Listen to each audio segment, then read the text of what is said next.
clock on the wall said it is now 6 o'clock, so I will call the special March 17th Planning and Zoning Commission to order. Would you please call the roll? Yes. Debbie Moore, Here. Cynthia Meyer, Here. Cheryl Lee, Ishmael Harris, Pablo Serna, Here. Carrie Kaler, Here. Scott Long, Greg Sherry, and Matt Lassen won't be attending tonight. Thank you. We do have a quorum. I'll move on to item 2. We convene into a workshop. We talked about this, was it last meeting? Seems like a long time ago. There's been a lot of discussion about B3 codes, just what B3 codes are, why B3 codes. Are they the scourge of the earth, or are they the greatest thing since sliced bread? So since we've had a lot of new folks come on to planning and zoning since the inception, going back all the way to the moratorium and forward, we thought it might be a good idea to get together in a more informal setting, give us a chance to discuss back and forth. Actually, it was Pablo's idea. And for those who were here or who were watching, hopefully we can shed some light on just what B3 codes are, what it covers, and what was already in code before anybody ever thought about updating everything. So one person that's been through a whole lot with this process is Ms. Jennifer Bills, our director. So at this time, I'll turn it over to her to give you some background and to bring us forward to, and if anybody has any questions, it's more informal than a regular meeting. So you don't have to worry about signing up before 6 o'clock. If you have something you want to ask, we're more than happy to answer it. Okay, Jennifer, it's all yours. Sure. So tonight, I'm going to break everything. So tonight we're talking about, I'm calling it Managing Growth and Development in Bastrop, because that's what, in the Planning and Development Department, that is our main goal, obviously. And we do it with a series of tools, the B3 code being one of those tools. So I just kind of start off with, this is what does planning and development do? So on our main page of our website for the planning department, and this predates the B3 code, this is the mission and the purpose that the department has established over the years. Mission that aligns with the city mission is preserving the past while facilitating growth and quality of life in harmony with the vision for the city of Bastrop's future. The purpose statement to go with that mission is to maximize community strengths and minimize weaknesses, protect property rights and enhance property values, anticipate growth and provide adequate public facilities and services, balance economic growth with quality of life issues, and avoid unmanageable concentrations or dispersals of population.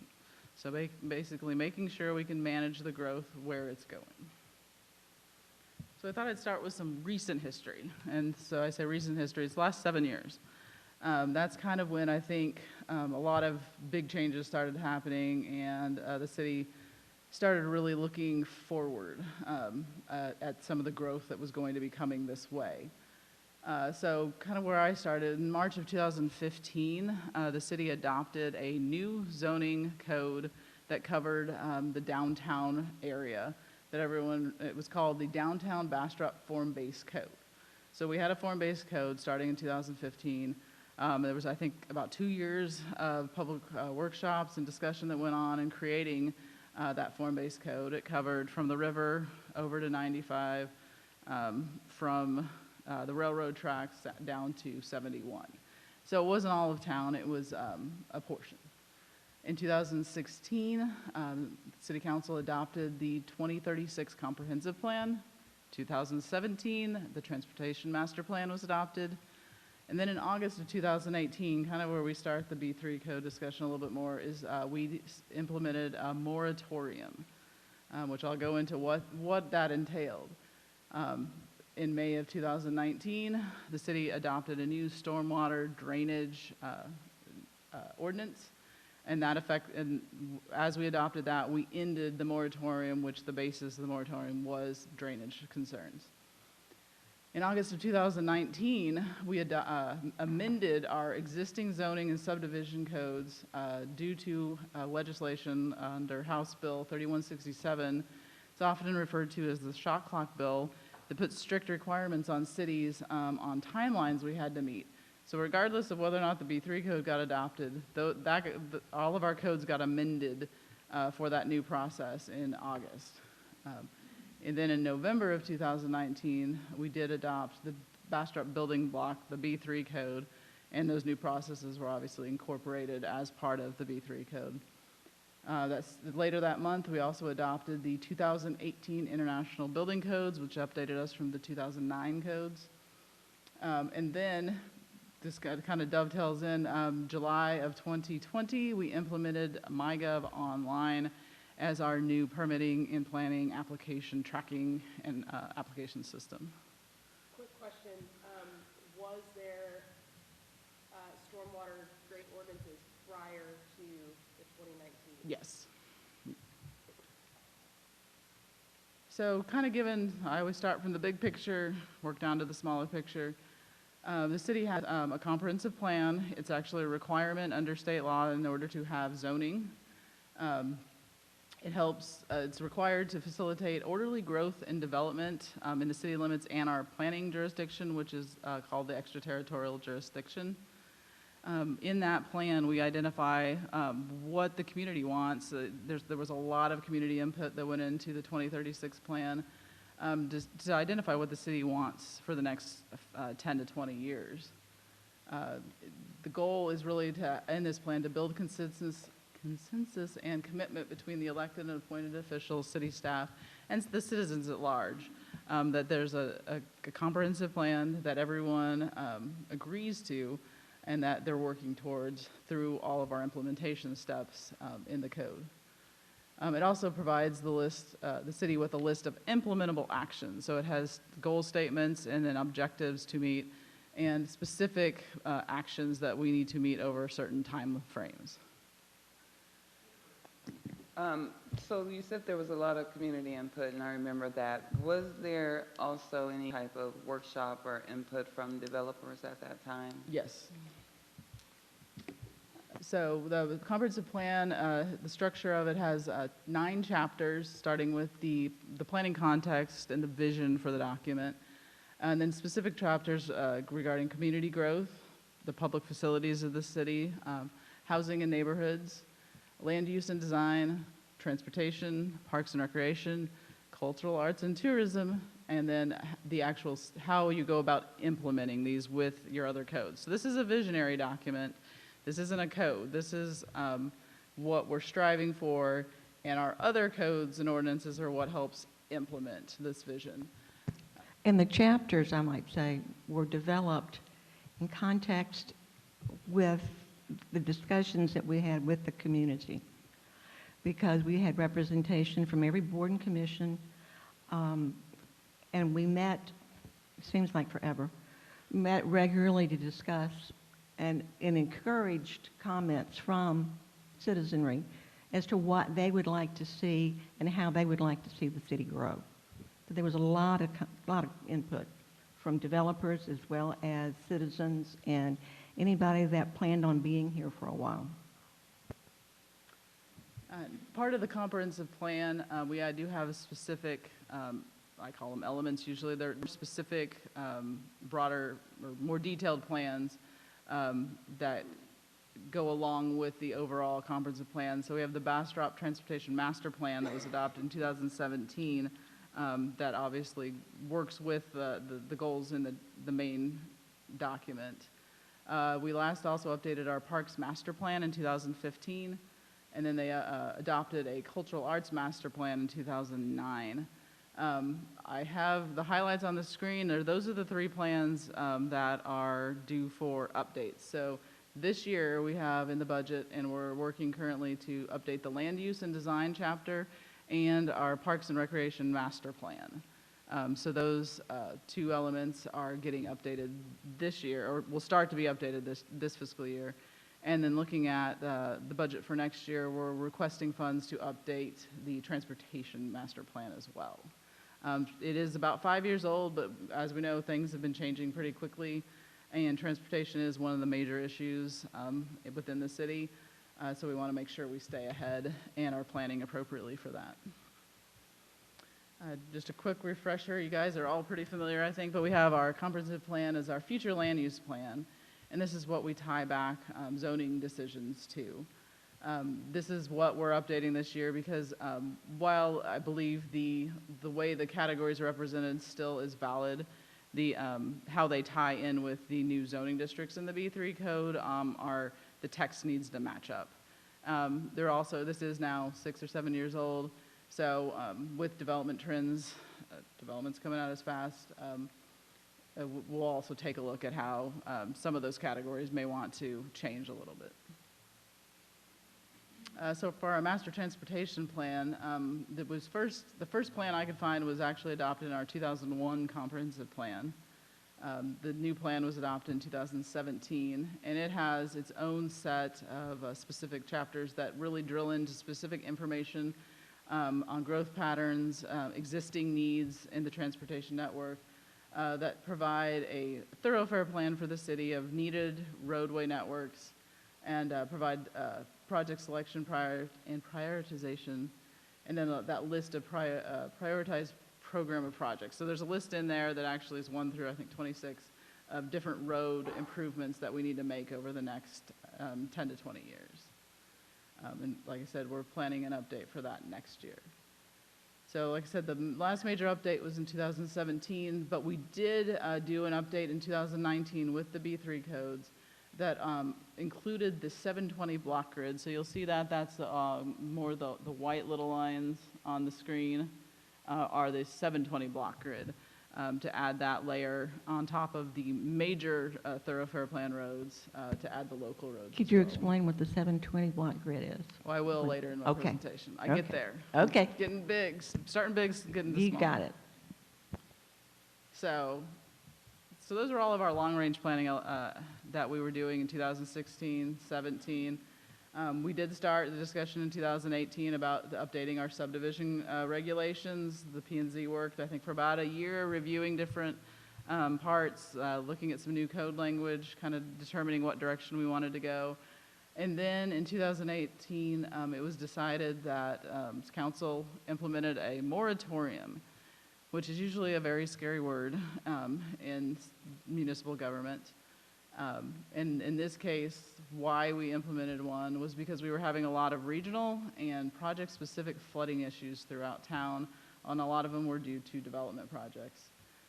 We had 4 FEMA federally declared disasters within the city limits in a very short time frame, and it was a big concern for, I think, the citizens at large.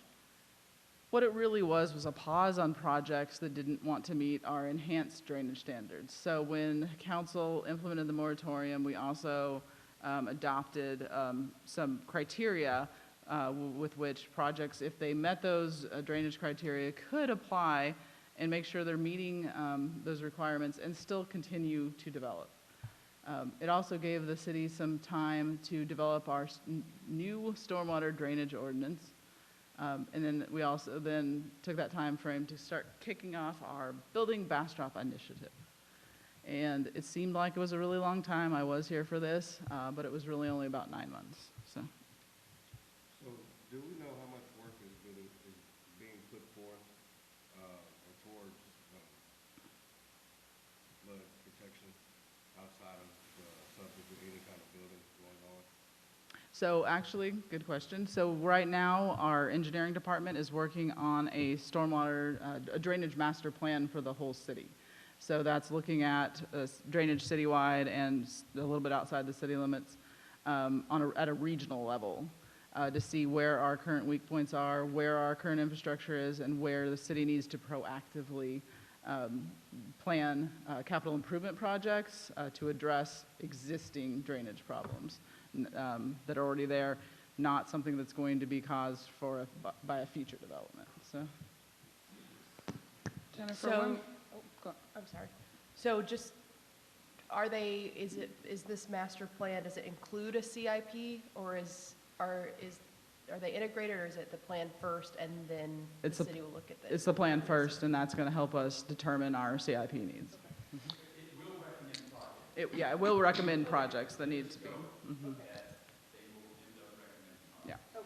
Yeah, so that's similar to our comprehensive plan. We'll end up with a list of implementable steps that we'll need to budget for the next, I believe it's a 5-year time frame, 5 to 10 year. Most planning documents are 5 to 10 year horizons. So. Okay, that was my question, because it seems like we had just done one within the last 5 years, so what's the frequency in doing those? I don't believe we've actually done a citywide drainage master plan, and Paul may, no? Yeah. Yes.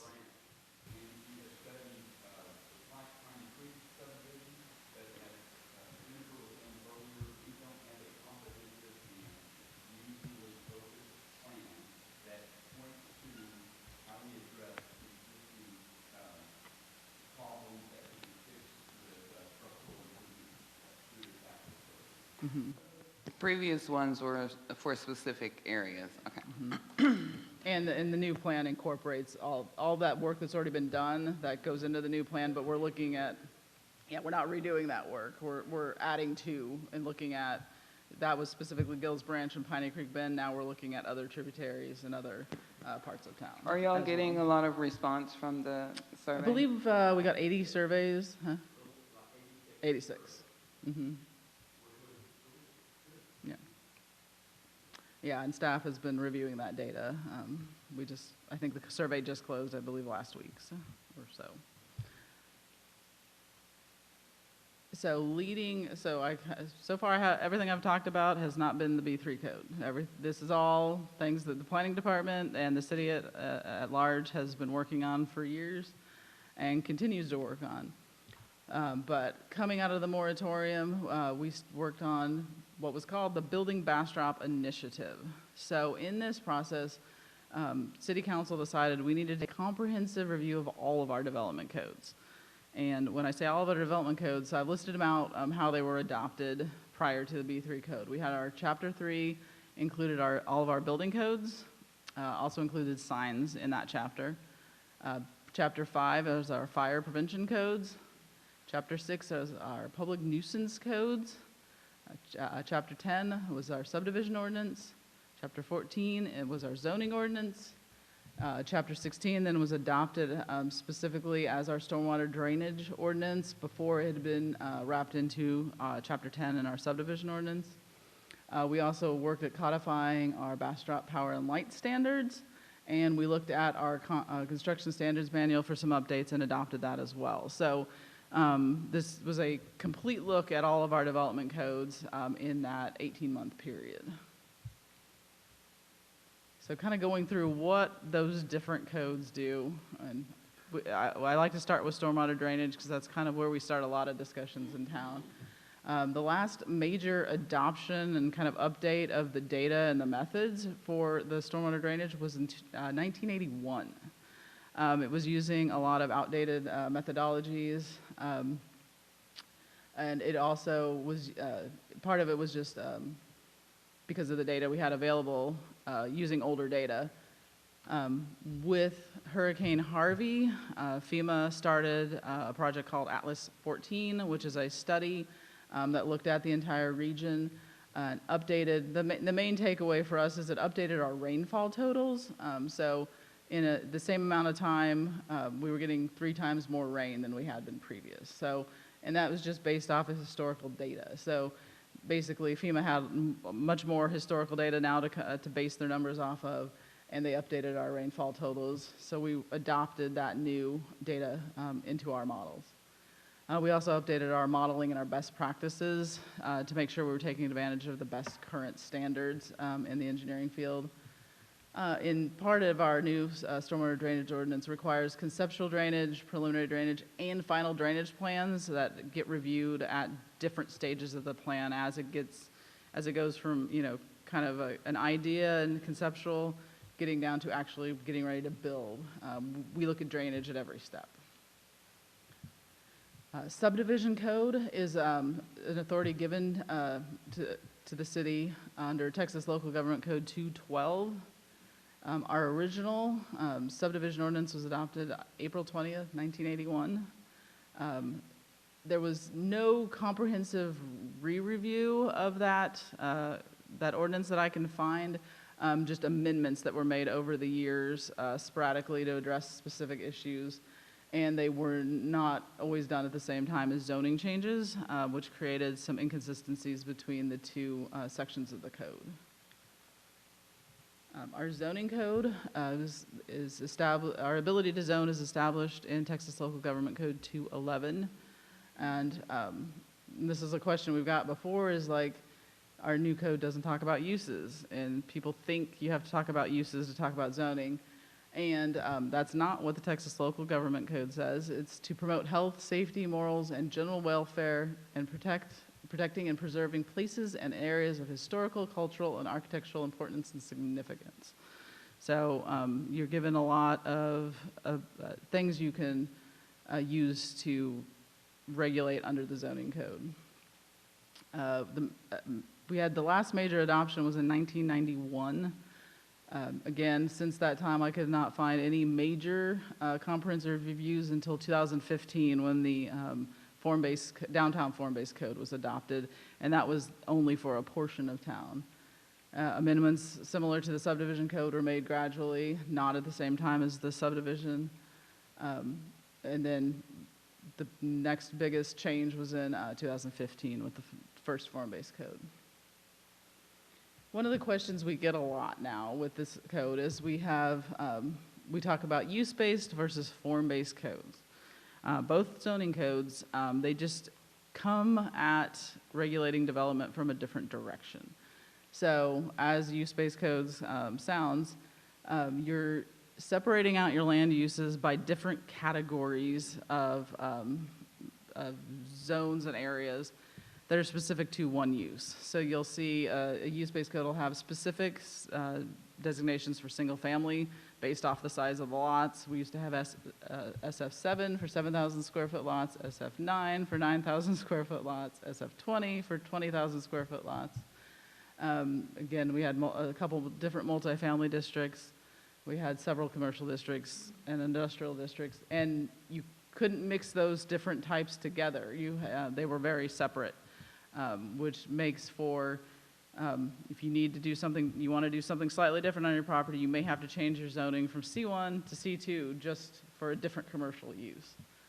A form-based code is looking at it using land development regulations that foster predictability through the built form and how that built form relates to the public. So a lot of times you'll hear us refer to the public realm and the private realm. Because we're looking at how the street and the utilities, everything the city manages in the public realm and how that relates to the private realm, which is anything on private property. And we're usually specifically looking at that front part of the public realm, or of the private realm, and how it interacts with our public realm that we're managing, that the tax dollars have to be able to maintain. Kind of a visual example of what we're talking about. So under conventional zoning, which is how you'll hear use-based codes called, you're basically looking at the density of the use, so how many square feet per acre you can have, how many houses per acre you can have. The floor to area ratio gives you another kind of density tool. Setbacks, so how far you have to be set back from another use or another building. Parking requirements, you have to have a certain number of parking spaces. Maximum building heights, no more than 35 feet. As our code did, we layered in zoning design guidelines, which add some more detail to those regulations, like landscaping requirements and outdoor lighting that give you a little bit more idea of what the form on the lot will look like, but specific to each of those uses. With a form-based code, you're looking at the street and the building types first. Build to lines where the building needs to be built to. Number of floors instead of an actual height. So you're getting, because floors can vary in height, gives you different, so you're not stuck to a strict 35-foot height limit in 35 feet in commercial districts. And you have specific site frontage, so how big the building needs to be in relationship to the lot. Pablo?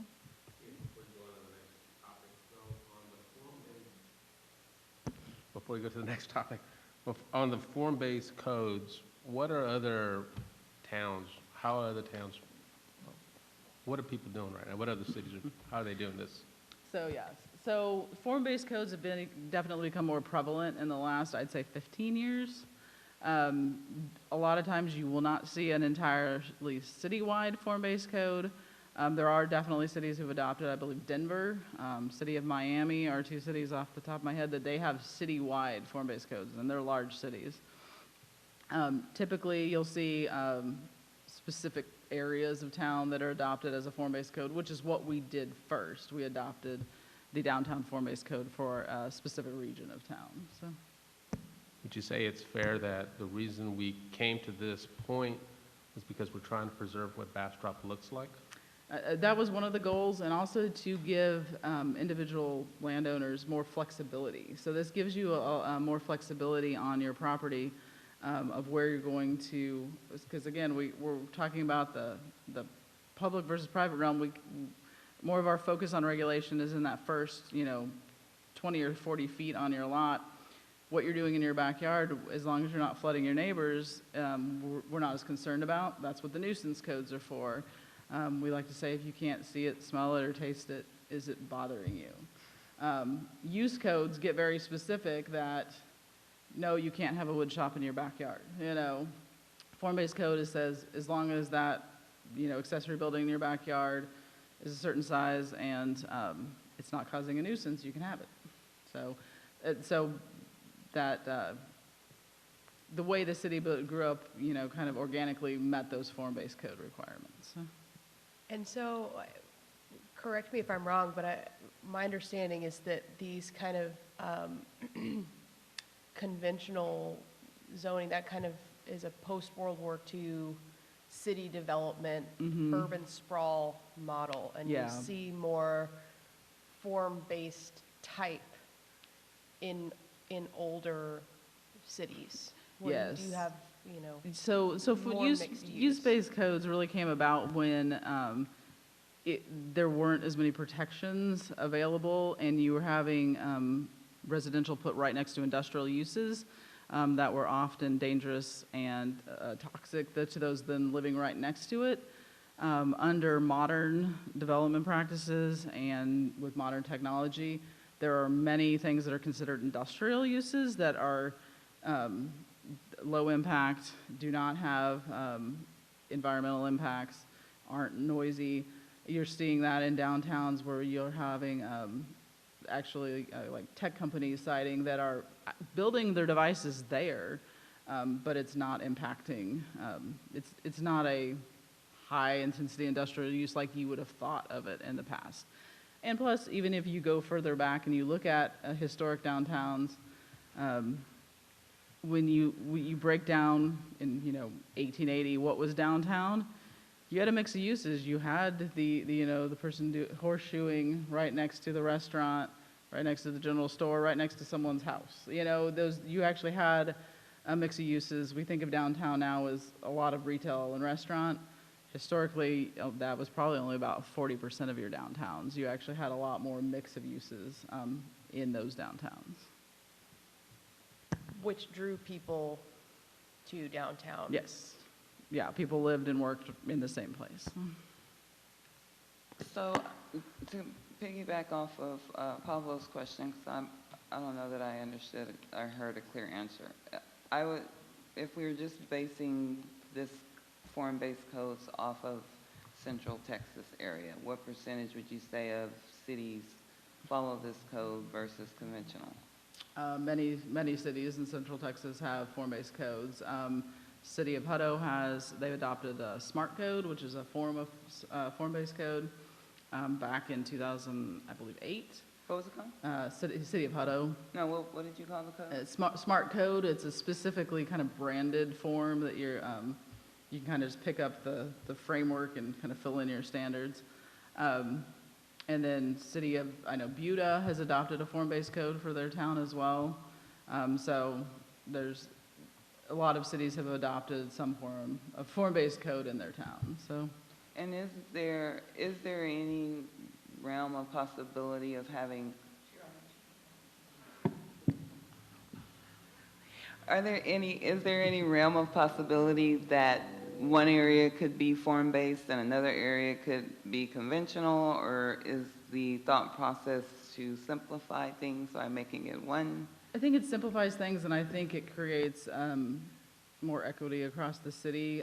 When we had the downtown form-based code versus the standard conventional zoning in the rest of town, it created very different development patterns. And so I think the form-based code is flexible enough, and I think maybe with some tweaks, that it will be flexible enough for the entire city. So. Got one more follow-up question. So how does it, and have you seen this being received by developers and? It's a mix.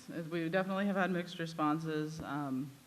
It forces you to think about the way you want to develop a lot earlier in the process. So typically the old process was you'd come in and say, I just want to do commercial. I'm going to rezone to C2. We didn't, there was no discussion on what the roads were going to look like, what the drainage would look like in that area. Council was kind of just making a decision based off of, well, we have this much commercial in town, we're going to zone some more commercial. It fits in, may fit in with the comprehensive plan. They may have to do a comprehensive plan amendment to get it in. That was kind of the method. Now you have to think about your development a little more on what you want to build and how your development's going to interact with the rest of the city. We've definitely had some developers that hear our requirements and walk away, but we've had other developers that have been very excited to work with our code. That's actually why back in December we annexed in, or extended our voluntary ETJ to encompass a property south on 304 because they actually want to be under our standards at the city of Bastrop. So they had worked in other cities that had form-based codes, and they were really excited to use those standards. We met with a group today that were very open to our codes. They'd read the code, they'd laid it out, it was all working, so it's a mix. Jennifer, when you brought up with some tweaks to the form base, so how do we do that? Because there are some things that aren't working for, being downtown, I hear all of it, and I kind of live it a little bit too. So how do we, what are the steps to tweak it to make it work better for a majority? You want me to go through the rest of the presentation? Then Sure, we'll get that'd be there. great. So that's part of the thing is that we've had a lot of discussions, like some people don't know what's in the codes, right? Or don't know they work together. So I'm going to go kind of through the new terminology of the code first. This lady has a question, and I Okay. said she could ask it. She's going to tell us who she is and where she lives. Yeah. Hi, I'm Jana Sims. I live at 13 Magnolia Street. Recently started learning about a design model called Strong Towns. And so I was just wondering if that was considered in this form-based code. Yes, that was actually where a lot of this, the Building Bastrop initiative started, was our city council they went to some strong town tours in the area, and learning about the strong town models, that's what kind of kicked off the reviewing of all of our codes. And part of the focus of the strong town model is that the cities, specifically over the last probably 40 or 50 years, have grown in unsustainable patterns. We extend our infrastructure too far. We spread things out to an unsustainable level that over time municipalities are going to struggle to be able to raise taxes to a point that the community can afford them and still maintain the roadway and infrastructure, the water, stormwater, all those different elements that the city and the utilities have to maintain. Just want to add Main Street also is another model that's, in the U.S., and Bastrop has an award-winning Main Street program that was here for a while, and these dovetail really well together. And so, if you've been around Texas, you see how great our downtowns are in Texas, and we really, to me, form-based code was a godsend for Bastrop when they got it, because we're about to hit a lot of growth, and I'm glad that we're trying to do something about it, obviously, a little biased. I understand and totally agree on the concept.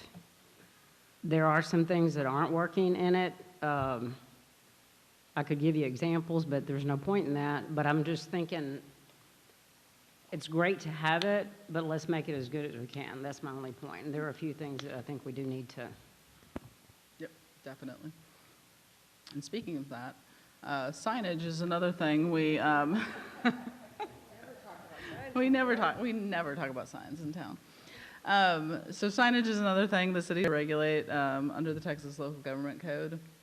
I've looked through our codes. We actually adopted a sign code in 1994, and my understanding is people didn't like it then either. Some people.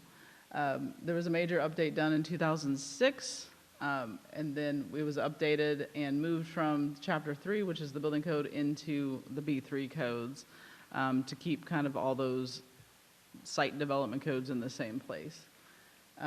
We updated it actually just last in July of 2021 for some specific sign types and to address that we're treating signs equally all throughout town, and this addressed that signs along the highway corridors should be treated different. 71 and 95 should be treated differently. So the codes can be amended over time. That's definitely a feature of codes in cities. So going through, how did we get to the B3 codes, right? So we started a moratorium, we updated our stormwater drainage, and while we were doing all of that, we did a DNA analysis of Bastrop. So what does that mean? It sounds new agey or medical, but it was an in-depth analysis of the existing part of town that had been here for 190 years, looking at how it functions as a complete neighborhood. So what we did was actually studied different parts of the downtown, the commercial districts, the residential neighborhoods, and actually went out with a tape measure and measured how wide is the street, how many, what's the percentage of windows on the different types of buildings, how tall are the buildings in that area, where's the parking, is it all on the street, is it big parking lots? Where on the lot is that parking? So looking at all those different elements that make up the city, we were able to kind of distill down some of those numerical values that seemed important to the city, seemed important to the way we've grown over the years, to be able to start from there and looking at how we were going to build the code, right? So when we were looking at that, this is Bastrop in 1887. This is a bird's eye view of the town, and you can see the building block structure that we still have today. Those are the smaller blocks over here. In the northern part of town, you had what's called farm lots, which were obviously still being used as farms then. Move ahead to 1920. This is what we call the Urdell map. This laid out the existing town tract in 1920 in building blocks and farm lots, and then when you got to the far west side of town, still some abstract surveys. But you'll see you've got the smaller building block structures here, and you've got the larger farm lot structures there, and it actually laid out the road right-of-ways throughout town. So when we went out and looked at those measurements, and we like to talk about Bastrop being unique, and someone the other day said, well, a lot of cities have blocks and grids, and I'm like, and that's true. And what our authentic is how we actually went about deciding what the measurements of those blocks and how they were going to be structured. That's the kind of more unique part for Bastrop. So when we went out and looked at all of these farm lots and building blocks, yeah, the existing farm lots are 722.2 feet square. And the building blocks are 333.3 feet square.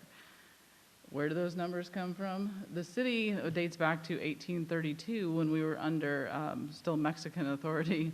So all of the town was laid out in Spanish Vera measurements. So the streets were 20 Veras wide, which now converts to 55.55 feet wide. So when people come to town and we say that their right-of-way has to be 55.5 feet, the They're like, where do you get that number? That's where we get it. Typically, you'll see cities, and that tracks with right-of-ways in other cities that are usually somewhere between 50 to 60. So we've kind of picked that middle of 55.5. It's been working for the last 200 years. We were going to keep it. So with that, we established the farm lot structure, which is a 720 by 720 feet, which breaks down into those 4 building blocks with the street right-of-way in the middle. And then the building block is 330 feet by 330 feet, and then that street right-of-way is 55.5 feet. So you kind of can see how that breaks down on the existing lot and block structure. During the process, City Council actually adopted policy guidelines for the building Bastrop process, and we established 3 intents of the code. So these are kind of, the building blocks are one building block of our code. The other one is the intents, 3 intent statements of the code. Trey likes to call them the big 3. First is that the city needs to be fiscally sustainable. That's a strong town tenant, that the city needs to have the ability to sustain its current spending, taxing, and other policies in the long term without threatening government solvency. So that is something the local governments are running into right now, is actually going bankrupt because they're not able to raise taxes enough to pay for all the improvements that need to happen in town. One of the tenets of that fiscally sustainableness is that new development needs to pay for itself. So street and utility improvements need to be paid for by the developer. They're the ones creating the needs for those new streets and new utilities. Once they build them, though, the city takes over them and we get to maintain them for the next 100 years. So we want to make sure they're built in a way that we don't have dead-end water lines that we have to constantly maintain and go out and flush. We want to make sure it's a street right-of-way that we're able to maintain. And that it's built in a way to redevelop over time that will continue to generate tax revenue that will pay for the improvements that need to happen. Geographically sensitive is one we like to talk about a lot too, because Bastrop, in our uniqueness, we've got a lot of different areas of the town. We always say that we're 3 towns in one. Our topography changes a lot, our soil types change a lot, and we've got a big river that runs through the middle. So we recognize that the differences in geography means that we need to be flexible on some of the codes. And then authentically Bastrop, and this is the one that people find hardest to determine, but we're looking at that entire 200-year period or 190-year period and using the standards and the practices that kind of came out of that to inform our codes moving forward. So, when it comes to the development of the utility improvements, right, you bring in contractors, I know there has to be a bidding process with that. Is the city, do they just go with the lowest bid, or is there a criteria? There's criteria. It's usually lowest qualified bid. So there's specific requirements in our bidding that you have to meet, so we don't always have to take the low bid, no.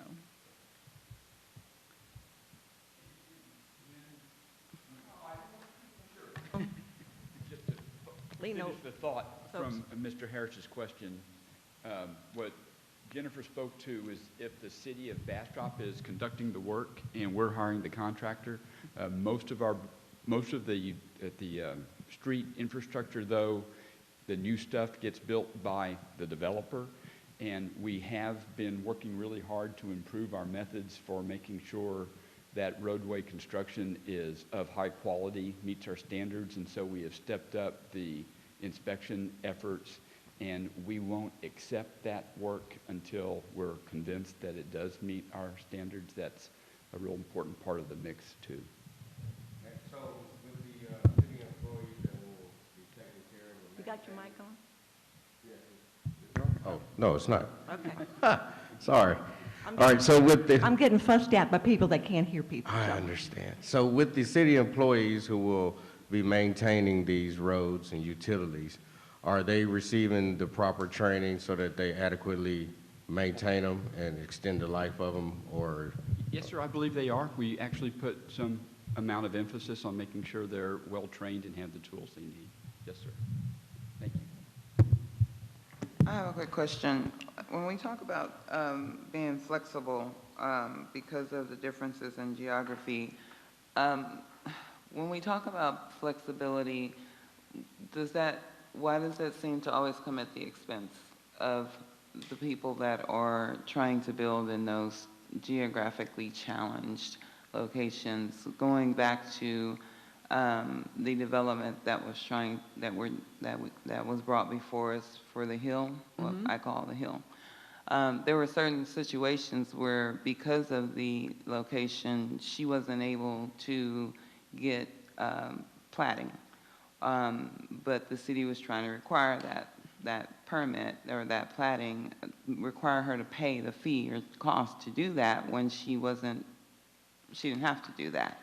And then the other part was the fish and wildlife issue. So to me, that would have been a geographically sensitive situation that she seemed to be having difficulty with. So can you kind of give us an idea of the difference? Staff did agree that as long as, so the reason why platting may be difficult is you can't, under the toad habitat rules, you can't further plat property and still get a permit from the county. So we said, we understand that challenge, we'll find an alternate process so you can meet the county's requirements. So that's the geographically sensitive reason, is you need to meet the toad habitat rules.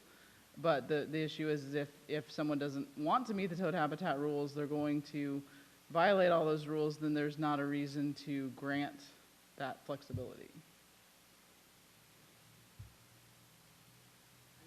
I'm just remembering back to that situation, though, she was meeting the rules.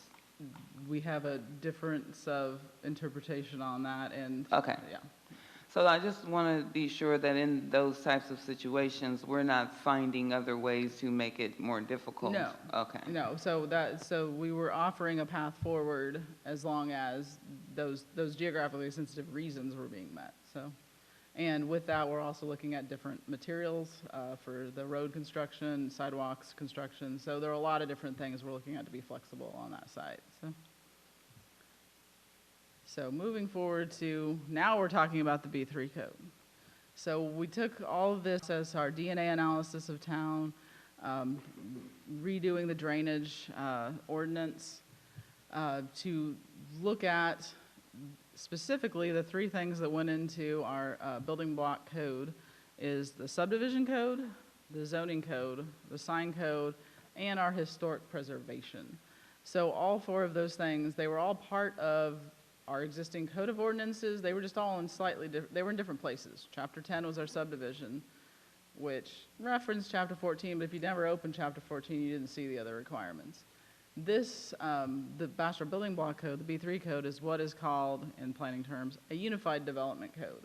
So all of those standards are in one document in one place, and it's kind of hard to say, this is the zoning standard, this is subdivision standard. Which your developer and your typical citizen doesn't need to know that. They just need to know how they need to go build the subdivision and how and where they can put their house. Planners can sort out, which Texas local government code they're following. But what the benefit of a unified development code is, it helps to avoid overlapping and conflicting or inconsistent code sections, which is what we had a lot of in our previous code. We had block standards in the subdivision that didn't line up with our lot standards in the zoning section of the code. It provides a simpler document for customers to use because they only have to go to one set of rules instead of looking through the entire code of ordinances for the different standards. It also provides a more flexible and comprehensive approach to design because you're looking at the subdivision, zoning, signage all is at the same time and not in separate documents. So with the B3 code, and this is probably what does trip some people up, we adopted a lot of new terminology. So here's some of the terms you're gonna hear sprinkled throughout the rest of the presentation. We have character district development patterns. We have place type zoning, development patterns again, public and private realm. I've already talked about that some. Our public frontage plans, lot layers, pedestrian sheds, encroachments. These are all new terms that were adopted with the B3 code.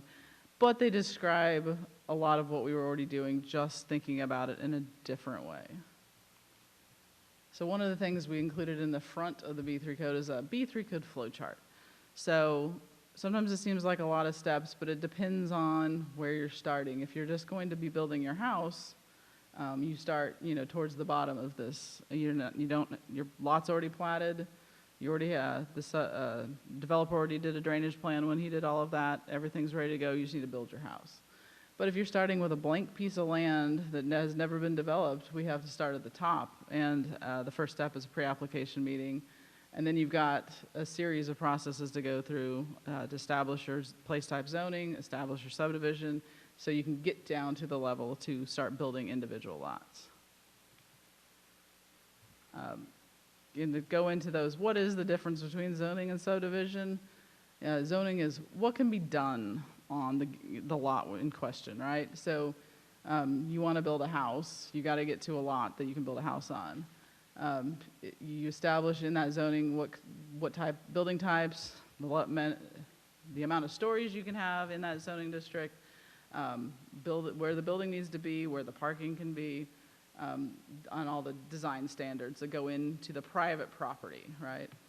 Subdivision is how you get the streets, the blocks, and the lots established. So where are you going to drive your car to get to your lot? Where is the drainage going to go to get back to the river? How big is the block so people can walk around it or walk from place to place? That's what the subdivision part is establishing. So a lot of what I'm going to talk about right now is really what goes into what is called the subdivision part of our code. So new with the code, we adopted what's called character districts. So there's 19 different defined areas in the code that we spent actually a fair amount of time defining those areas regionally based off of the natural landscape and the existing development patterns in that area. What specifically the character districts do is define what kind of development pattern you can use in that area. So we have 3 different development patterns. Sometimes you can do traditional and village center. Sometimes you can only do traditional if you're downtown. If you're out in the Houston toad habitat, you're going to be looking at cluster land development because you can't develop more than 20% in a new subdivision because of the Houston toad rules. So a traditional neighborhood development is how town is traditionally built out. It contains a range of housing types. It's a network of well-connected streets and blocks. It's got well-defined public spaces. You've got usually amenities within walking distance. And this is our preferred and default development pattern throughout our codes. Cluster land development is usually used in areas where you're trying to preserve a large amount of open space, but you want to be able to maximize the development potential of the areas that you can develop in. So you'll see a lot denser development in those areas, smaller lots, higher, more stories in those areas, but then a lot of open space around. This is an example out of Austin where you can see they took advantage of the high points in this area and left a very large natural park to the north. It's still connected. It's still got ways in and out. It serves all the houses in that area. It's got a sidewalk along the main thoroughfare, but it's clustered together. A village center development is usually for a kind of specifically geographically defined area, a lot of times defined kind of by the transportation network, so between some major roads. But it's a cohesive development that usually is centered around a town square or kind of a community feature like a green. This is a development I toured in Louisville, Kentucky. That is a master plan community that has a town center in the middle with commercial. And then as it goes kind of out from the edges, you go into townhomes, small apartments, and out into your single family. It's all very walkable, and it's a complete neighborhood.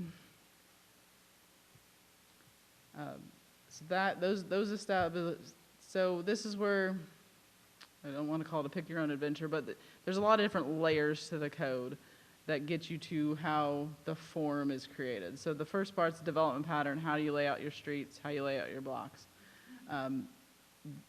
You establish all of this in your zoning concept scheme. So if you're coming and you're looking to rezone a piece of property, we did this under the old code, we just called it a rezoning request. Now we call it a zoning concept scheme, and we require more information on the front side to make sure what you're doing is feasible and is actually going to work in that part of town. So the big new thing that was required is a conceptual drainage plan.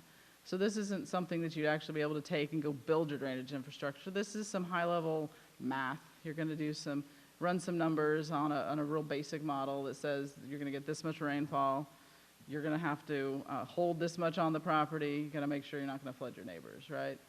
Conceptual drainage or conceptual infrastructure plans. Basically, do we have utilities available in this part of town? Are you going to have to run the water line a mile to get to your development? And does the city have enough pressure in that area? So basic, high level, are the utilities in that area going to support higher intensity P5 use? We look at a pedestrian shed analysis, and what that does, which I'll go into more detail, establishes what percentage of base zoning districts need to be included within that pedestrian shed. And then the development pattern, which is established by your character district, establishes your streets and block layout. So here's an example of one you've seen that did not get adopted, but this is the Farm Street Village. They laid out the public streets that they were going to build. In this case, they were using some private drives that met the intent of the code, but not the strict compliance of providing an actual public street, but still provided that traditional neighborhood development grid. They did an analysis of rezoning from P3 to P4, how that would impact the overall percentage within that pedestrian shed for the area. So this is the information that we request, we review, and then bring to the planning and zoning for consideration. The other factor in this one affects subdivision more than zoning. So this is a neighborhood regulating plan. So this was new plan type with the B3 code that's required anytime you're doing development of 3.4 acres and greater. And why 3.4? Because that is one building block plus one street right of way. So that's when you need to start looking at, do we need more streets in this area to be able to develop this out in conformance with the rest of town. So it's looking at a series of maps that define the physical form, what place type allocation is already there. You're not changing any of them. We're not changing any zoning. So if you already have, so our example, this is a tract actually in the north part of town. It's zone P3. And so they have laid out a plan with streets that comply with our street grid, with our street cross sections, a series of lots that they'll be able to build houses on, and they've left the floodplain open on the far left side of that screen as natural area for a park. So we have parks, we have and places to live, people can walk around. This is off of Mesquite and Carter. And these, as long as you're following all of the standards of the code, or you have a justifiable reason not to follow the code based off of the three big intents, staff can approve this at staff level. You're not changing any zoning. You're establishing how this is going to get built. The pedestrian shed analysis is one of the factors of the zoning concept scheme. This is looking at an area covered by usually a 5-minute walk from the center of a neighborhood, which is 1,320 feet. In Texas, people usually walk 5 minutes to get anywhere.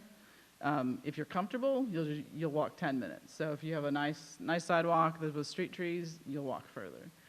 But we look at that initial 5-minute walk as our pedestrian shed. And the acreages in that pedestrian shed, I can't say, the acreages, that's what I'm trying to say. Different development types, we look at different pedestrian sheds because if you're a cluster land development, you're going to be looking at a larger area of town because you're clustering.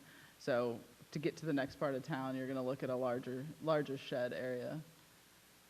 This was an example that came with the BEDC rezoning recently, or zoning concept scheme. And you can see in this case that it was a large enough development, they actually had to do multiple pedestrian sheds. And what they did was they broke it down to what were the percentages going to be before and after the rezoning took place, because they were changing the base zoning. So we have specific requirements and ranges that in a given pedestrian shed, your multifamily should be at least 10%, but no more than 40% of that entire pedestrian shed.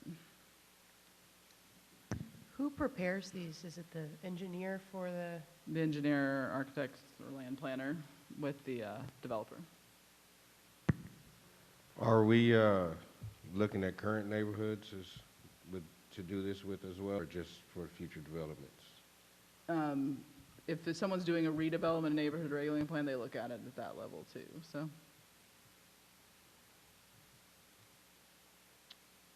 One of the other new terms that we throw around a lot is public frontage plan. And this is what helps us define the interaction between the public and the private realm. So we're specifically looking at, in this public frontage plan, drainage, because that's usually where your ditch or your storm drain is at the street. Civic space, you'll have sometimes pocket parks or plazas or just your sidewalks and some green space along the street. Sidewalk, street trees, public infrastructure. So our water lines, our wastewater lines, our storm drains, our BP&L electric lines, those are all in that, usually in the street right of way, or right there at the edge. Street lights go, and these are, they go at the edge of pavement. Street furniture, so you'll see these more in denser developments. So downtown, we have all the benches, we have trash cans. That's what's considered street furniture. And these are all the things that the city will maintain on the property, or in the right of way, and they interact with the front of the property. Newer with the code was our place type zoning districts.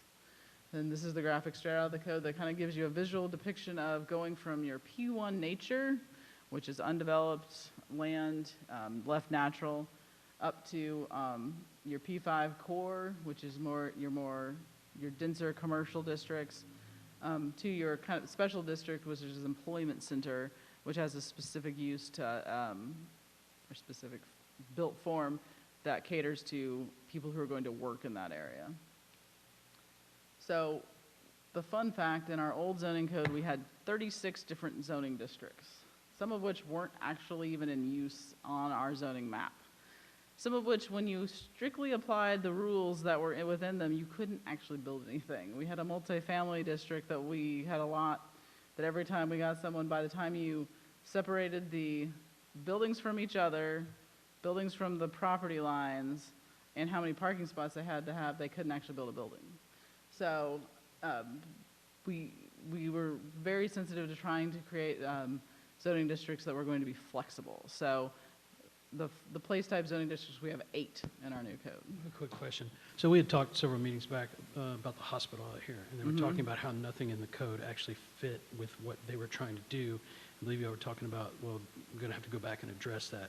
Has anything happened as far as going back to address how hospitals don't fit into that? No, and that specific development has not even come back with what they wanted to do, so we don't know what doesn't meet our code. So. I was just curious about that. Just, I know we did an overlay for one of the developments right there by Fisherman's Park. Mm-hmm. Are overlays a way to kind of meet the middle? They're a potential way to meet in the middle, but one of the things I like to stress is with the code, if you're going to, you can't get rid of a standard with a form-based code. You need to replace it with a new standard that's going to meet. So if you don't want to provide streets, and don't want to provide streets in the sentence period, how are you going to meet connectivity? How are you going to meet the transportation needs? Like, you have to have something that replaces that. So what's the alternative? So, and that's something that you really have to look at in the overlay, is what is the intention of the overlay, and how is that meeting the overall intents of the code and then in the needs of the city as a whole. So with our place type. Are overlays permanent, or can you just grant a variance? They're zoning overlays. So you would probably go with a variance? Would a variance be a better tool? A variance is actually something defined under state law for zoning variances that are specific. They have to have specific criteria based off of a physical hardship. So your lot has a really weird slope to it that means that your fence is going to be too tall on one side or too short on one side, so you need to build a taller fence on the short side, that's what a variance is meant for. But in our code, we have warrants, which I'll go over in a second, so. Well, and it'd be almost impossible if you had a piece of undeveloped land to get a variance because you're creating your own hardship. Yes. So, because there's nothing there. So you're, just by the nature of your project, you're creating your own issue. And variances are one that, I would say if you're going to issue a variance every time on it, then you just need to change your code. That's, if every time the house needs a variance for the setback because it doesn't meet, then we need to relook at that standard. So with our place type zoning districts, our first is P1 nature. So this is undeveloped land that's meant to stay undeveloped. Currently, the only thing actually zoned P1 in the city limits is the river. We have some sections of the river that are zoned P1, which obviously the river's not going to be developed. P2 rural, this is our zoning district.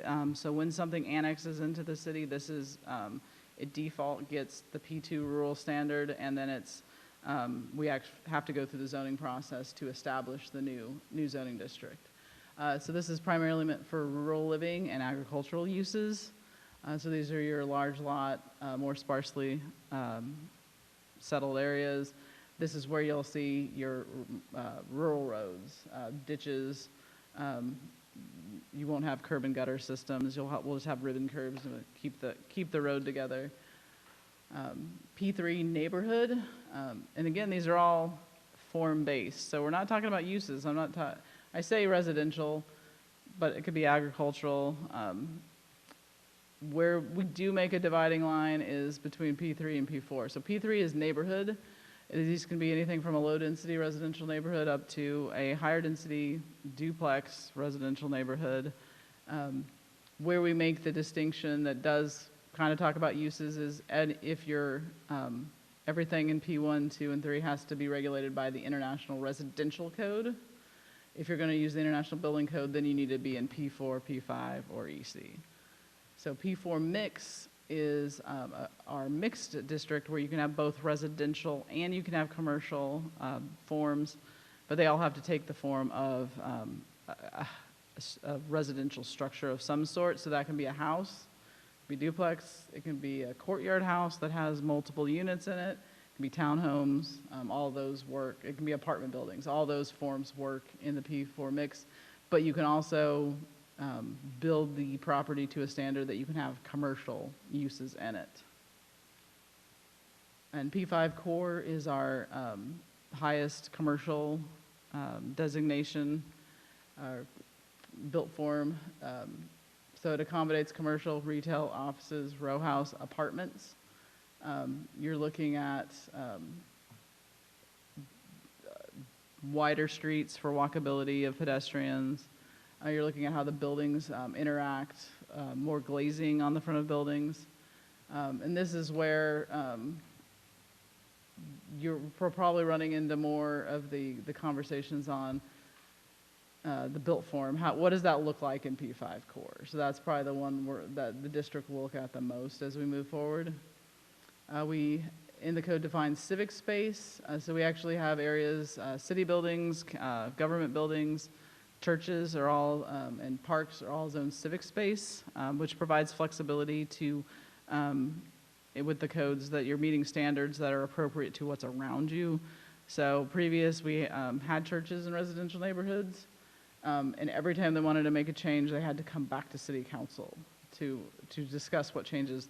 This gives the flexibility for those uses or those forms to come back and make, as long as they're meeting the standards that are already found around them, they don't have to come back to the Planning and Zoning Commission and City Council.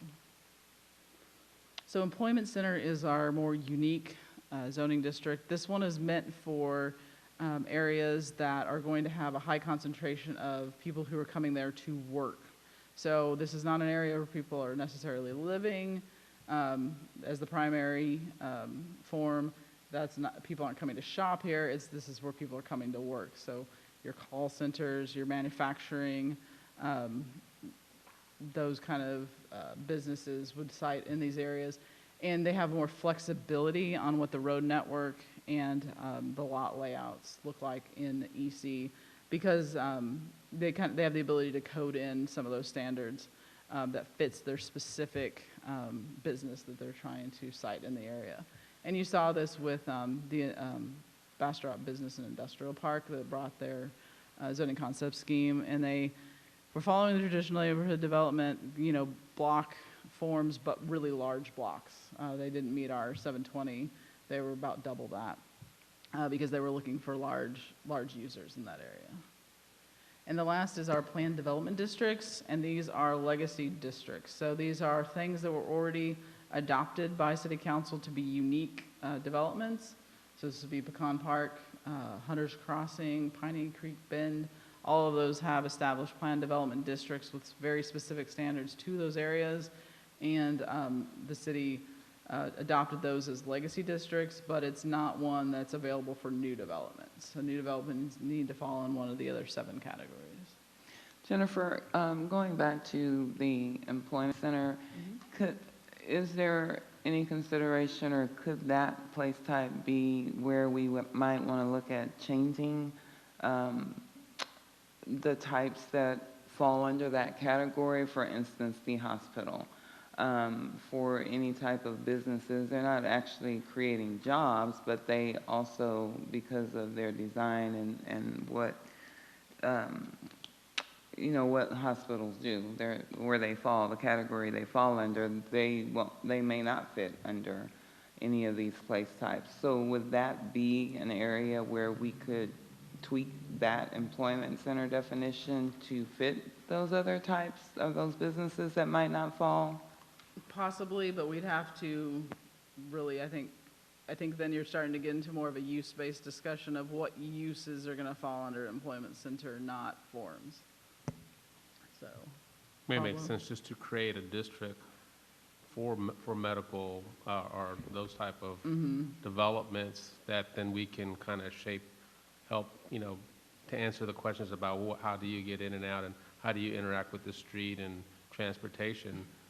But then we create something like that, because like as they pointed out, we really didn't have anything, and they were kind of, Well, and part of that was because it was an existing development, that's true. which was entirely legal under our code. It was considered legal non-conforming, and we weren't requiring them to change anything. So, and they still haven't actually brought forward what they want to change, so we could analyze how the code would affect it. So that was their interpretation. We haven't had any chance to review that. So, Jennifer, previously, in the old days when we had the 36 different zoning districts and we needed to condense that, how did that translate to the place types? Like, how did we go, what was that process? Did it translate pretty similarly, or did some of it have to, okay. Yeah, so we actually did a translation table during the rezoning process, and we called it a like-for-like zoning. So if you fell, so those range of zoning, so we had an agricultural open space district, which did allow for some residential uses in it, so that went to our P2 district, right? Our multifamily districts went into P4. All of our commercial districts went into P5, and then we had a whole series of different single-family districts that ranged in sizes, and those all went into our P3 district. So yes, we established what those were, and then during the process, we did give a kind of a get-out-of-jail-free process to some people, that if they had an issue, they didn't think they were appropriately zoned with that, they could come. We took, I think, 12 requests to P&Z and Council for specific consideration. Some of them actually went down a zoning category, and some went up, depending on like where they were and what their goals were for their property. So, Jennifer, the pushback that we see regarding the B3 codes, do you see more of that just on the planning side of it, or on the place type? Do we get a lot of pushback on the place types and their ability to develop within those place type restrictions? people like the place types because they're very flexible, and you don't have a difference between a a restaurant and a donut shop, which we did in our old code. They were in different districts, you know.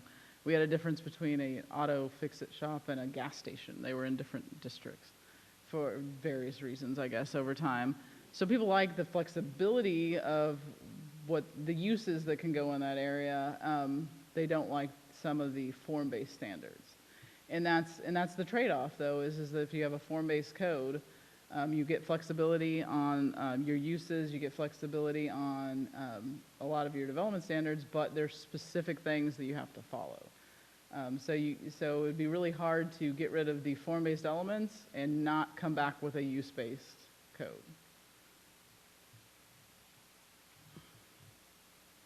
But did I hear you say that if you get the hospital area that we were talking about, if they come back with a proposal, once you know what they want, then you might be able to accommodate some of their needs? Yes, so. But the key is to get a completed Yes, application so that you can review. that's a lot of what, and again, like I said, in our old process, you could just come in and ask P&Z and City Council, well, I'm gonna build a Target here one day and I want to rezone to C2 and I'm gonna bring all this stuff. And then they would get rezoned to C2 and then they go put a car dealership there. Because once you rezone to C2, you can put a car dealership there. We're forcing you to think about those things. And we don't care if you put a car dealership or a Target there, but if you're going to, you've got to build a certain street, you got to build a certain kind of building, and your parking needs to be in specific locations. So that's the difference between the two. Well, and you can't, as a developer, you can't go in and buy a piece of property and say, I'm gonna rezone this as commercial and say, convince the community that we're gonna put in a Target or whatever, and then sell it to whoever the highest bidder is and get junk. So, I mean, there's gotta be some, I mean, you can still put stuff in, but at least it will have there'll be a continuity to the aesthetic. Yes, yeah, so you can still put in junk, it'll just have to.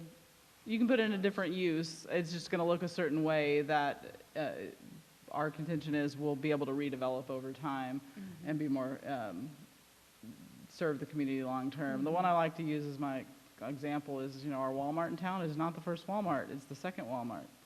First Walmart is the Tractor Supply and the Family Dollar and the Harbor Freight. And while those have transitioned over time, it's not been without its pains of trying to get that one building to turn into 3 buildings. Or the HEB is the second HEB. The first HEB got torn down. Yeah. It wasn't that old of a building. And that's, I always feel it's a shame when I went through a phase of 2006, they built a ton of Capital One banks. And I've seen almost all of them been torn down in the last several years. And you're like, this building only lasted 12 years. It was just kind of a sad use of resources for the city and developers in general, Kmart's a really good example when you get into big box stores, because you put all of this money and all these resources into a big box store, and then if that business goes bankrupt, then what you've got is an empty building that's an eyesore, that's could be a hazard or, some other danger, so. So that's what the form-based code is designed to allow that redevelopment to occur gradually over time. And I swallowed wrong there. So one of the other things we adopted along with our zoning place types, we also established the Urdell Historic District, which you'll notice it follows our 1920s Urdell map, and it was specifically we had it cover the farm lots and the building blocks that were in that map. When you got to the far east side of town, those were large abstract surveys, and we didn't extend it over the entire 1920 map.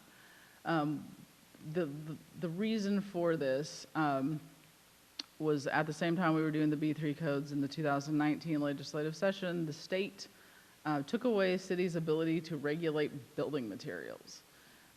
What that means is any building material that's in the international building codes for the last 3 cycles. So even if 9 years ago we figured out, oh, that's a bad building material and took it out, they could still use it.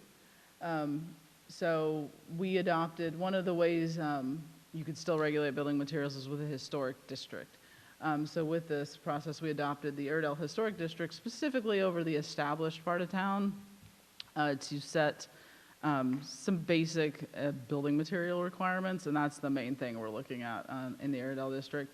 And it just established the building materials we already currently were using in our previous code. So developers still can choose from wood, hardy plank, stone, masonry, brick, all of those different materials. It doesn't allow metal siding or vinyl by right. However, if you want to use a material that's not allowed, you always have the opportunity to go to the Historic Landmark Commission and get them to approve the materials. And we've had that with some recent developments that wanted to use, it's called Trex, which is like a half wood, half plastic material. We also have the new gym that's going in that's has one wall that's half glass, half kind of a semi-transparent plastic wall. So HLC has definitely been open to different materials as long as they're meeting the intent of the code. What it did do is requires everyone in this area that is not already a historic landmark to submit what's called a certificate of appropriateness that's reviewed administratively. So it doesn't go to any board or commission. Staff just reviews it to make sure it's in line with the code prior to their building permit being approved. So, like I said, we're started big, we're getting little. So now we're down to the specific lot layout. So this is, again, the form-based code. In our old code, one of the things we talked about a lot was setbacks. And some of those numbers are kind of arbitrarily set. You had to set you couldn't set your house any closer than 25 feet to the road, but we didn't care how far back you set it. You couldn't set your building, you can't build anything in the last 15 feet of your yard. We had all these defined setbacks. In our new code, we define lot layers. So the first layer of your lot is between the property line and the front of your building.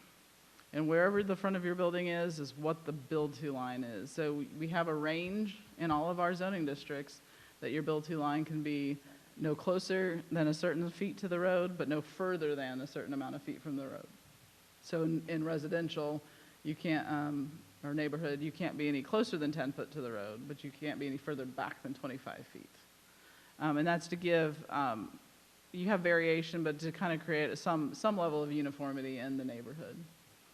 The second layer, as we define it, is 20 feet from the front of the structure. So just that next 20 feet is their second layer. And then everything after that is the third layer. And after that third layer, everything defaults to the building code. If it's allowed in the International Residential Code or the International Building Code, you use those standards in those codes. So your setbacks, when we say setbacks, those are now defined in the adopted building codes.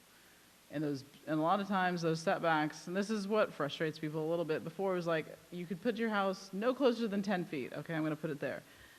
Well, what's my setback now? Well, it depends. How are you going to build your house? Because if you're going to build a fire-rated wall, you can be almost up to the property line. But if you're not, then you need to be 10 feet away. So it, again, makes you have to kind of think through. But it provides you flexibility. If you want to be 3 foot from the property line, you can do that. You just got to use a different building method. Some other things we look at when citing buildings, and our example is a house, but these go for all different zoning districts. Impervious cover maximums, so different zoning districts have different amounts of impervious cover they can cover. P5 gives you up to 80% impervious cover. Granted that you can drain the property, so if you can't handle the water off the property, then you can only get an impervious cover that you can design your drainage for. We have the build-to lines, lot layers that I just described, lot occupation, and this is one that probably is the one people don't like the most, is that you have to take up a certain percentage of the front of your lot width with a building. And I like to use nice round numbers. For some reason, tried to use a weird number the other day, and I couldn't do math fast enough. But if you have a 100-foot wide building in a neighborhood, you have to have at least a 40-foot wide house. So that's to give, so you don't have a 500-foot long lot with a teeny house on it, because then you end up with large areas of open space that don't create a walkable neighborhood. We also require encroachments. So this is one that instead of can't say it, articulation, thank you, I'm getting tired here. Articulation, so I've seen some cities that have very complicated, for every 5 feet, you have to have a change in elevation on the building that gives the roof line interest, and you have to have a certain, like, you have to change the depth of the building facade. We just say you have to have some kind of encroachment on the front. For neighborhoods, those are porches in your commercial or mixed districts. Those are awnings, gallery, dooryards, arcades. So a lot of the things you see downtown where you have, some buildings have awnings, some have a gallery, which is a second story balcony on the front. All of those, and those are actually allowed in front of the build-to line. So people actually then end up with more buildable space on their lot because they don't have to fit inside this defined envelope. That there wasn't really a specific reason that we defined that other than to separate you from your neighbors. I don't understand what the motivation is for requiring a certain percentage of occupied space on a lot by the building in the front. Can you explain why? That's to provide that street front, that walkable experience, and to have consistent development patterns. That's the form of the downtown. So. But if you own your lot that's 100 feet wide, and you put you like big trees on your lot and you want a small house, as long as you're in the layers, what difference does it make if your house is only 30 feet wide? Because you have large gaps in the sidewalk network as people are walking along. That's what the intent of the code is, that it kind of drives a little bit of that density and drives that community feel. So.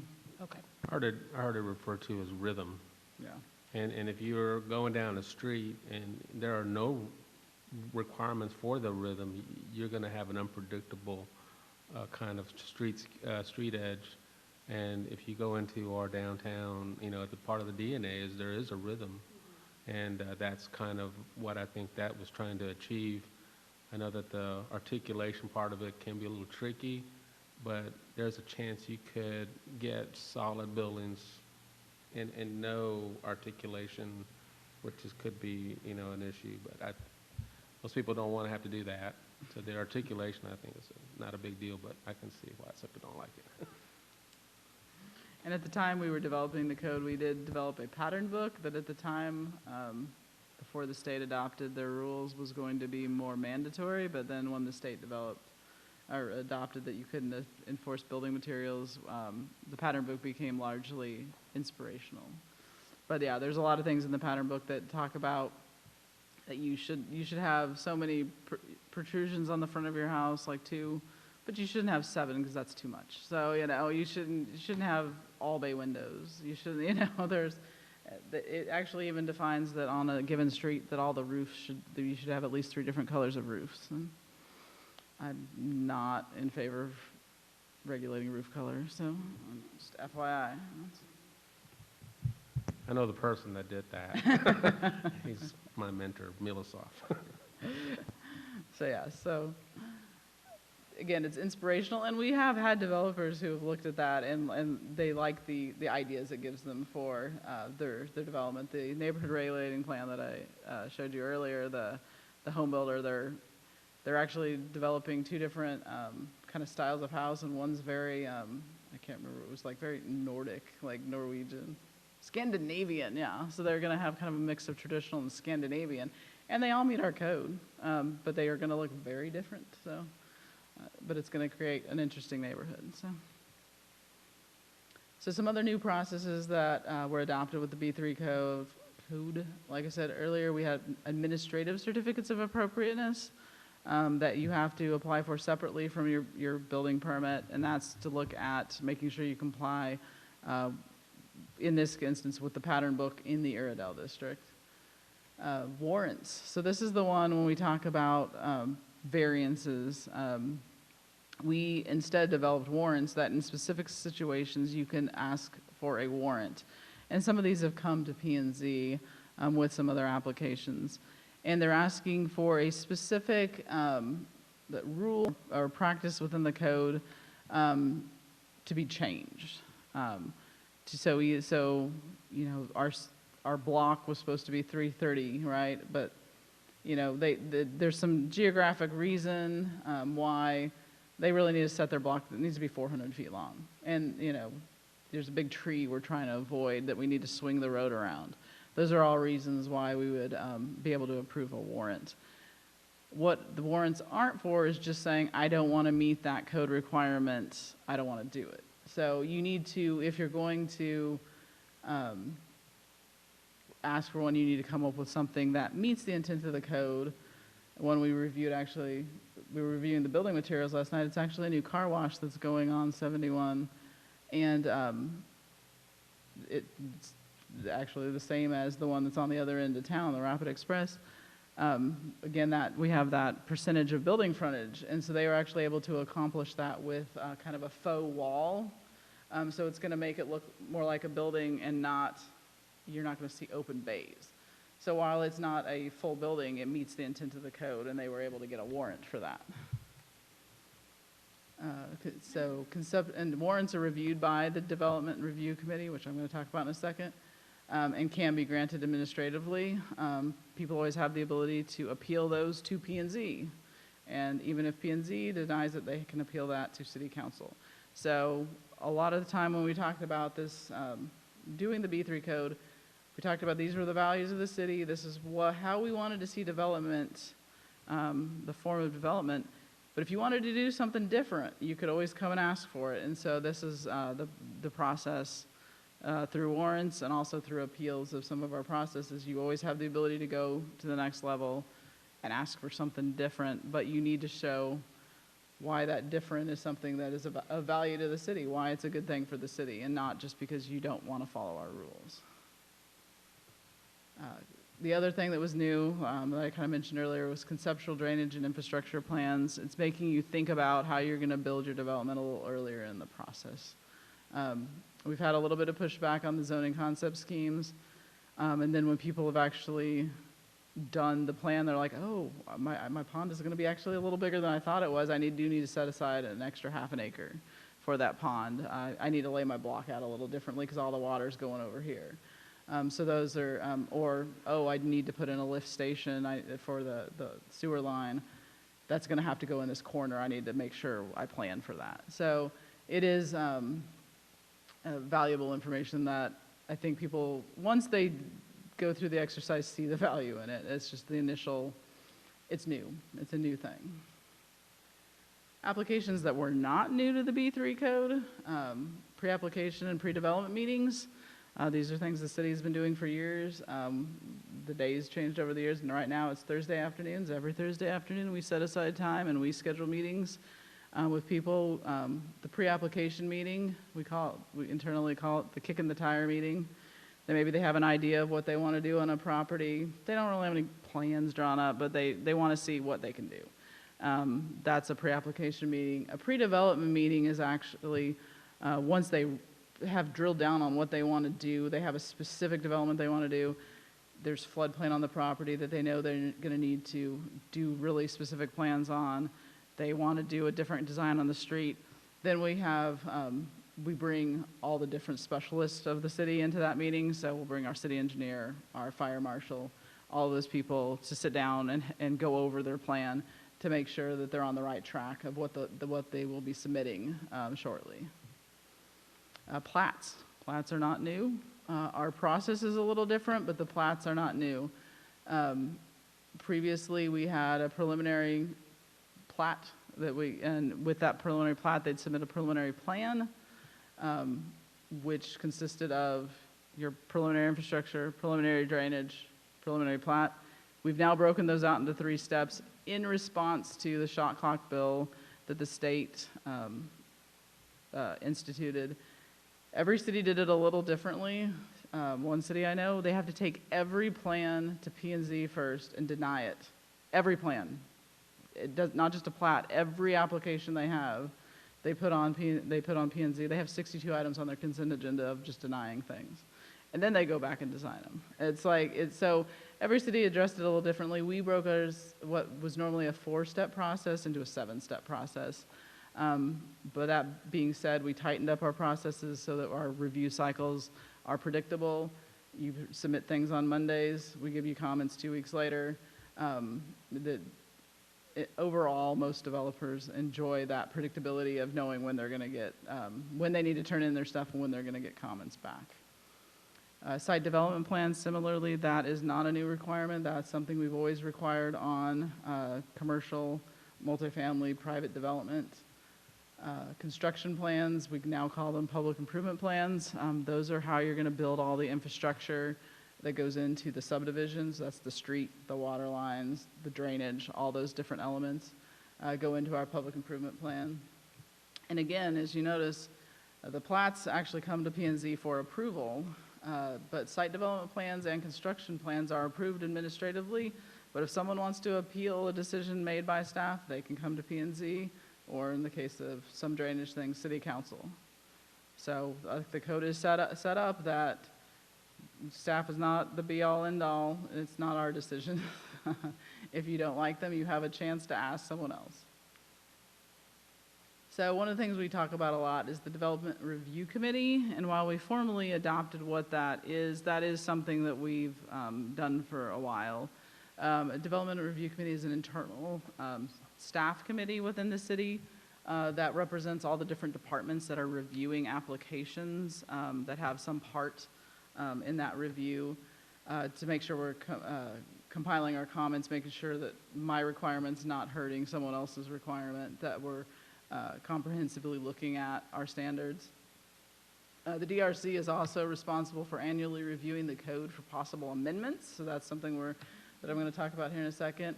And that list of areas for possible code revisions is included in the quarterly report that the city puts out every quarter. There's a section in there in the managed growth section, I believe, that lists all the different sections we're looking at, and that's the list that I presented to you all before of what we need to bring back and revisit. So the Development Review Committee reviewers, who's represented on that list, Planning and Development, someone from the department has to review and comment on all the plans. The Engineering Department, Public Works, Parks, Water, Wastewater, someone from that side of the city. Bastrop Power and Light, the Fire Department, and someone in the City Manager's office. So we meet every Thursday morning and go over all the plans that are in the queue for that week.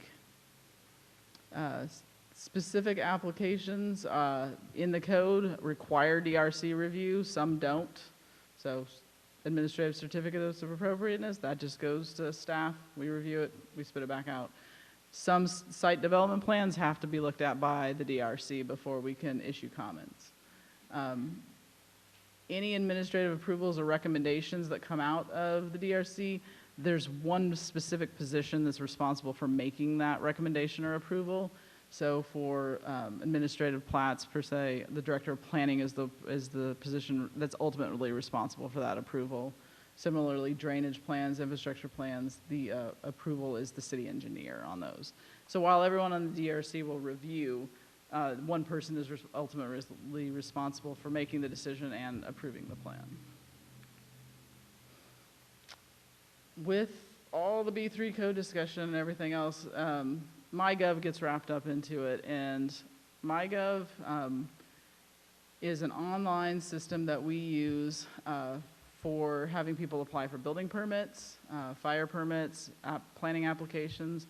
We also use it across the city for different functions. People are able to make special event reservations, report code violations, request an open records request through the system. So it's a platform that we use to track a lot of different things in the city.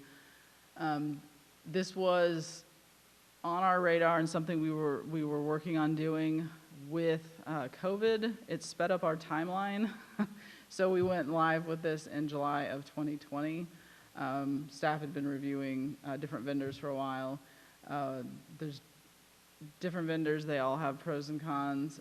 So we went with this package because they had a lot of flexibility for us to be able to modify the system on our side.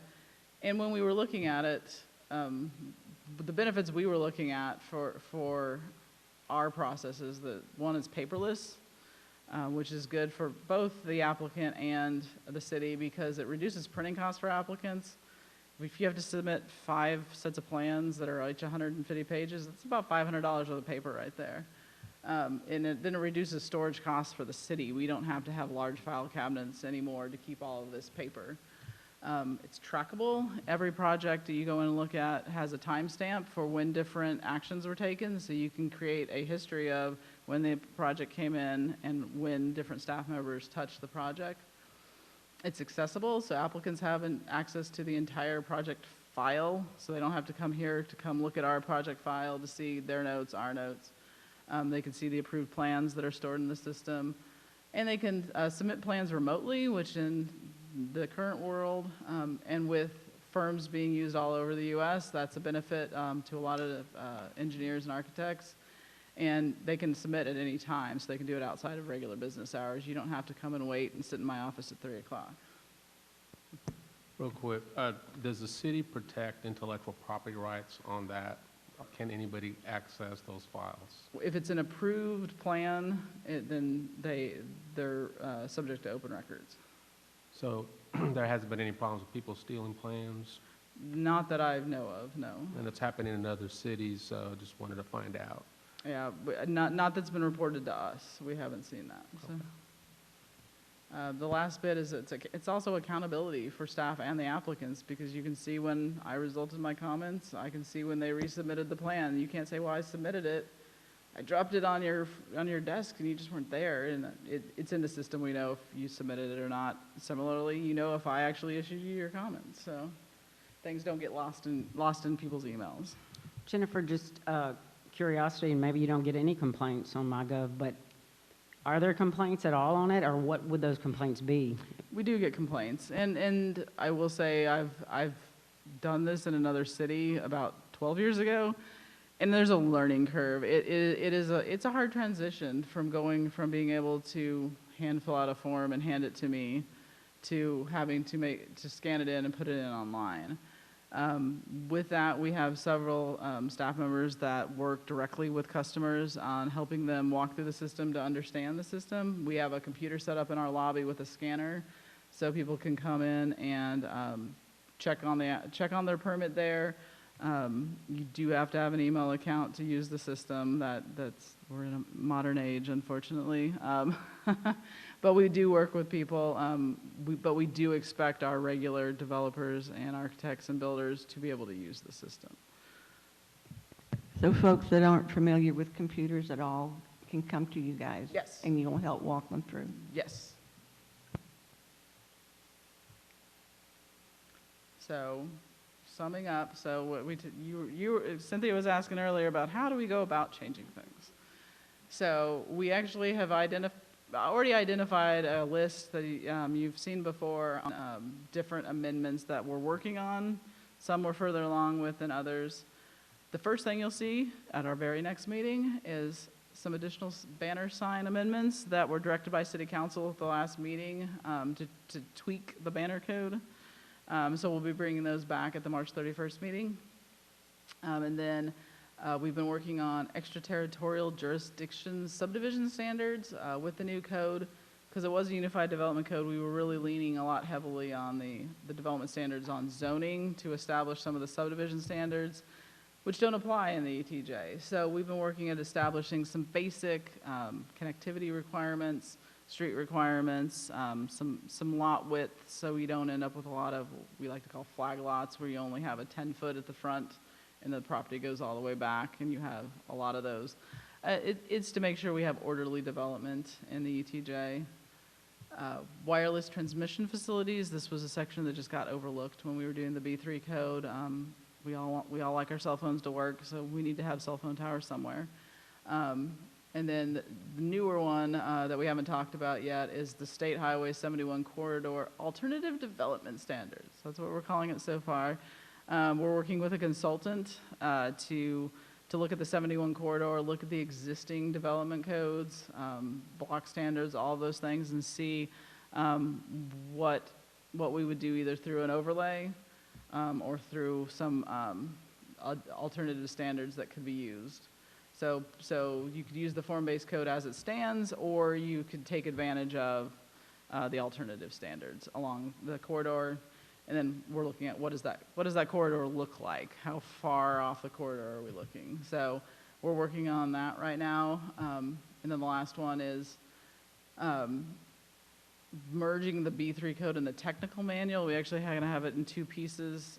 It's served to be a little bit more confusing than helpful, so we're going to thread those two together to have a more cohesive document, and maybe rearrange some of the sections a little bit just to flow now that we've had a chance to talk to people and read through it with them. There's some formatting tweaks that we know we'd like to make. So banner signs obviously coming first, and those next ones will be coming back to y'all in the next 6 months. Any questions? I guess I have a question going back to the Development Review Committee. So the development, can you go back to that slide so I can see who all's on that committee again? So is there, Go too fast? I just like flipped everything. and I took my glasses off. So when that committee comes together, they're reviewing, what exactly are they reviewing? Are they reviewing problems in the process? Are they reviewing, what exactly? We're reviewing specific applications that have been submitted to us. So we look at new commercial construction plans. We look at infrastructure plans, public improvement plans, site development plans, preliminary and final plats, administrative plats. All of those come before the DRC, and because we're looking at, so like say with even just an administrative plat, you're doing a minor plat, you want to make 3 lots out of an area that's never been platted before, but then we get deeper into it and find out you need to be extending a water line. How is that water line going to get extended? Do you need plans for it? And then it gets more complicated because we have a lot of different service territories in the area. So we do actually invite those other service providers to come to the DRC. So the county often sits in on those meetings. And since we're all in a new technological world, everyone comes in online. Those of us in the building are in the same room, but everyone else is online.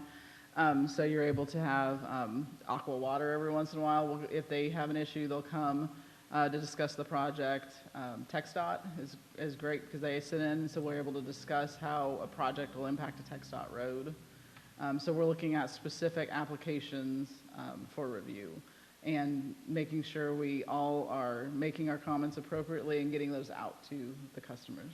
Okay. So going back to Cynthia's point about tweaking the B3 codes, I guess I'm still what is that going to look like? I know we've talked about doing some more workshops and engaging the community, but there are some specific areas that need to be looked at from the developer's perspective. Are we taking those on a case-by-case situation, or are we actually going to form some type of committee that will help council and help planning and zoning review where there are gaps maybe in the B3 codes? What does that look like?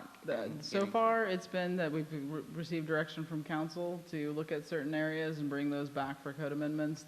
We haven't discussed creating a separate committee to address anything. So right now, it's just kind of a case-by-case situation. When we realize something might be a problem, we take a deeper look into that specific problem as they come. So like last summer, we looked at signs. Like we looked deeper into signs. We had gotten feedback, and we brought those forward in workshop sessions to P&Z and City Council, and then with direction from both bodies, staff came back with revised code amendments. So that's what our process has been. We did talk about ETJ standards at some point with, I think in the joint workshop with Planning and Zoning and City Council.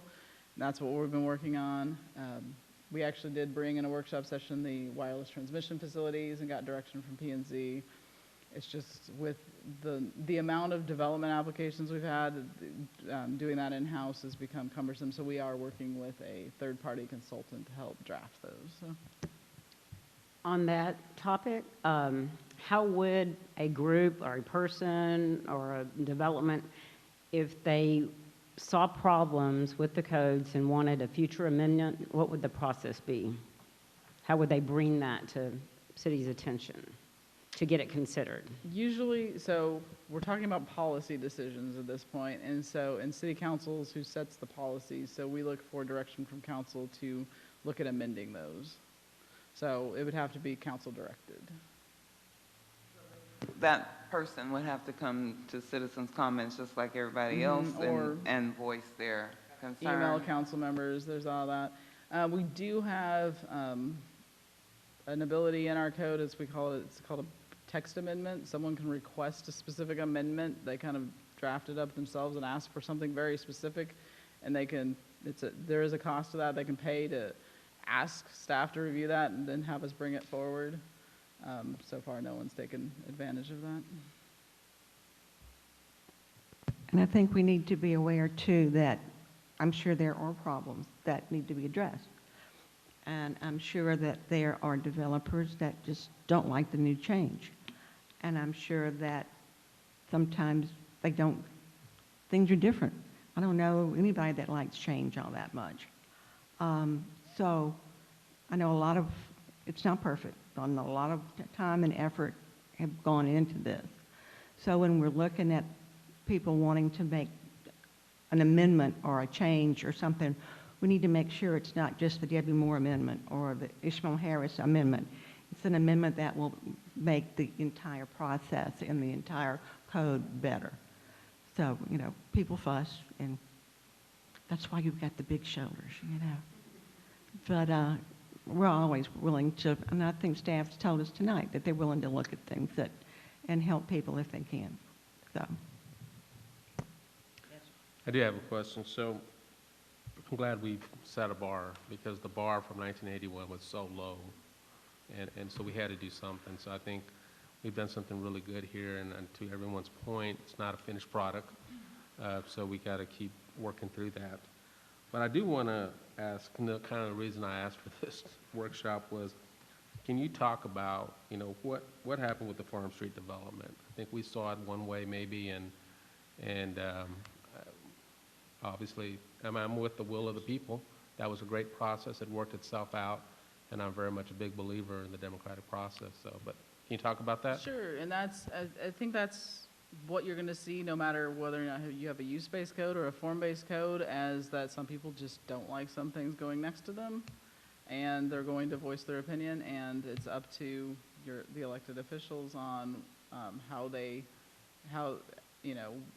interpret that and what decisions they make. So our staff's opinion was that their development did meet the intent of the B3 code. A lot of the issues, though, that were brought up were traffic concerns, and that is something that we're looking at. That's one of the reasons why we do want to update our master transportation plan next year, so we can maybe get some better implementation steps in there to make sure we're addressing traffic both on-site and off-site. But that being said, you know, there's only so much that a specific development is going to be required to do to fix. You can't ask a developer to fix existing traffic problems. You ask them to fix the problems they're going to create. And I think there was, if you get a lot of people in a room against a project, I think that will affect the outcome. So either way, for or against, I've seen it work. I've seen it work both ways on projects over time that I never thought it would get passed, and a lot of people in the room came in support of it, and it did get passed.